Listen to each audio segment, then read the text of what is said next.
On comprend bien qu'il y a une problématique de recouvrement des créances, hein, qui est un vrai enjeu.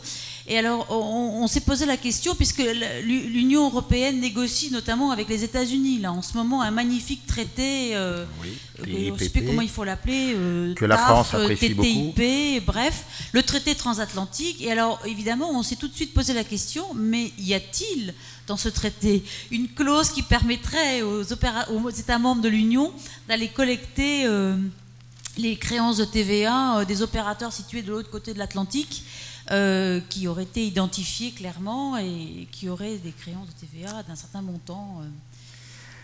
Est-ce que cette coopération-là, elle existerait aussi? Dear Odile, no way.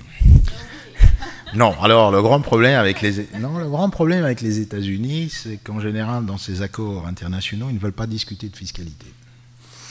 Alors la seule chose qu'ils ont voulu discuter, c'est la franchise de l'importation de petits envois.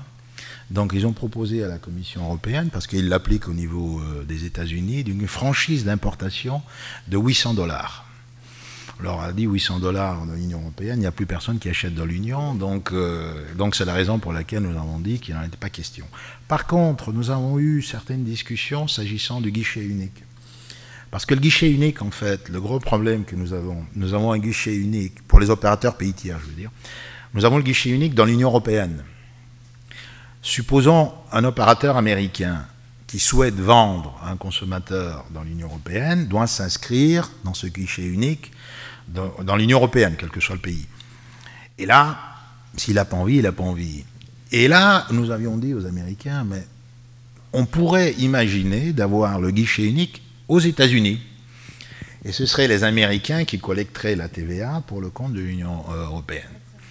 Et alors, la réponse américaine était très diplomatique, on dit que c'était intéressant, very interesting, mais pas plus. Mais ils n'ont pas dit non, donc c'est peut-être un rêve. Mais je crois que le rôle de l'OCDE est très important, notamment en termes éducatifs, pédagogiques des États-Unis, parce qu'ils n'appliquent pas un système de la TVA, mais comme ils participent aux travaux de l'OCDE, même en matière de TVA, parce que je me souviens à la conférence à laquelle nous avions participé, les États-Unis se sont un peu plaints notamment de l'extension de ce guichet unique, en disant mais qu'est-ce qu'il en sera des entreprises américaines? Est-ce qu'elles pourront bénéficier du seuil d'exonération? J'ai dit mais vous n'avez pas de TVA, comment vous voulez bénéficier du seuil d'exonération? Nous n'avons aucune possibilité d'aller vérifier le seuil d'exonération aux États-Unis. Mais c'était une des questions en disant il y a une discrimination vis-à-vis des entreprises américaines, parce qu'une petite entreprise européenne pourrait, si la proposition de la Commission passe, être exonérée, alors que une société américaine ne le pourrait pas. Donc là, c'était un peu... bon, ils se sont arrêtés là. Je ne sais pas s'ils vont continuer à aller au GATT là-dessus, mais c'était une des préoccupations majeures des États-Unis.